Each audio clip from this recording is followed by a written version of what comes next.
waxaanu idiin sheegaynaa imtixaan baa la maraya saaka hadalkayga imtixaankaasi ku kooban yahay imtixaankaasi dhulbahantoo dhan baa maraya warqad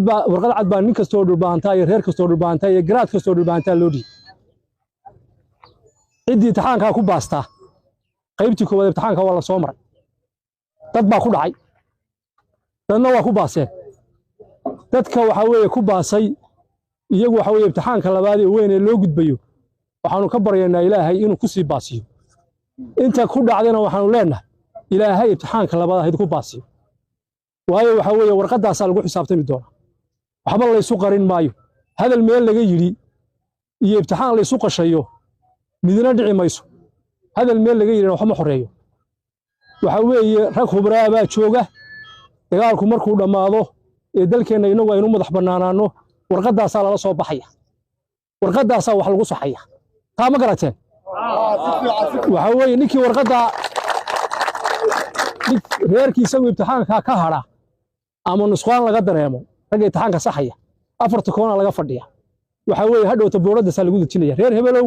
intaasaa imtixaankaagii noqday dhimashadaadina intaasay noqotay dhaawacaagina intaasuu noqday waxaad dhiiqdaana intaasay noqday halkaasaad kaga jiraysaa dhulbahante marka haddii waxaa weeye laysku hoos jirayo dib laysku hoos jiri maayo waayo halgankaa noocaasa waayo waxaa weeye waxaynu doonaynaa berito dadku hadalka inuu ku kala dambeeyo oo waxaa weeye reerka dhulbahante ugu yar hadduu kaalinta koowaad galo lagu ixtiraamo looga dambeeyo oo ninkani waa ninkii waxaa weeye maalintii adkayd raggiisii iyo naftiisii hibeeyey xaq buu u leeyahay in hadalku isagu yeesho loogana dambeeyo laakiin nin waxaa weeye wixii kaalintii laga filayey aan ka soo bixin inuu biritana waxaa yidhahdo kaalinta hore aan gelaya cidna ka yeeli mayso maanta imtixaan guud oo dhulbahanto wey hartina waa arkayaa soomaalina waa arkayaa fuqushinina waa arkayaa harti iyo fuqushini baa imtixaankaasi u yaallaa maarkadka nin walba ku baasana dib baa laga ogaanayaa haddeerna natiijadii haddana imtixaankii qaybtiisii koowaad waa la hayaa soo looma haya garaadow waanu haynaa waa loo og yahay taasi waxay iga tahay faraska waxaa jeedalka loogu dhuftaa orodka ha sii badin hadalna dal ma xoreeyee xabad baa dal xoreysa taana waan idiin sheegaya intaa waxaan kaga baxayaa aad iyo aad baad u mahadsan tihiin waxaa weeye cidna duulaan kuma nihin cidna waxaa weeye dal kuma haysanno muuse biixi saaka ugu dambeysay madaafiic buu soo ridayey maalintii ciidana madaafiicuu masaajidka ku soo riday waxaa weeye waxaan leenahay muuse rejiimkiisa wakhti yar baad haysataaye inta kuu hadhay adigoo nabad qaba deegaamada iskaga bax haddii aad ka bixi weydo taariikh xumo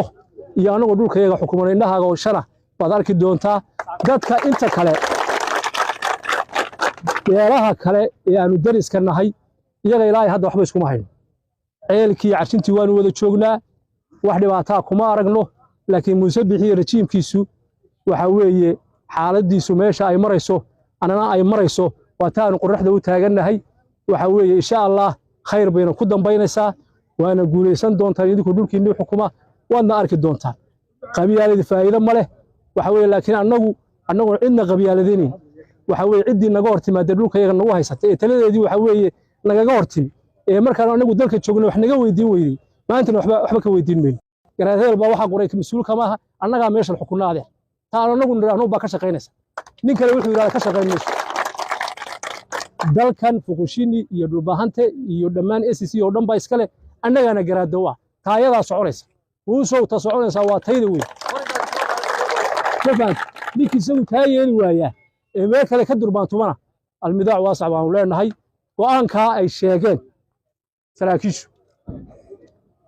waxaa weeye waa go'aan gobollada sool iyo sanaag iyo cayn oo dhan u yaallo weeye sidaa maayarku sheegay haddii idinku aad intiina soo hormariseen sidaa cuqaashu ay sheegeen warqad cad iyo liis baanu ku qoraynaa warqad cad iyo ogolaadadu shaambadeeyana taguud baa lagu qorayaa waxaad amar u haysataan cid allaaliya ciddii halgankiina ka hor timaada iyo cid allaaliya ciddii waxa weeye maanta isku dayda in hawshaa aad ku jirtaan carruurtiina cirdigiina ku difaacaysaan idinkaga hor timaada anigu waxaanaad hadda leedahay wax naloo saxeexo macquulba maaha horey u saxeexnay haddeerna waa laydii saxeexay ma fahantay cid allaale ciddii ka hor timaada waayo waxa weeye waxaanu difaacaynaa waa guryahayagii waa cirdigayagii waa carruurtayadii waa ubadkayagii cidna duulaan kuma nihin culimadaanu weydiinay shareecadaanu weydiinay war haddaanu khaldannahay naqabtaanu ku nidhi waxay yidhahdeen marka gurigaaga lagugu yimaado oo cirdigaaga lagugu yimaado oo carruurtaada lagugu yimaado oo deegaankaaga lagugu yimaado 3 jeer baad afyinaysaa hadduu abigaa ku tegi waayana xaq baad u leedahay inaad iska celiso haddaad iska celin weydana dayuus baata annagu intaasaanu leenahay annagu isaaq duulaan kuma nihin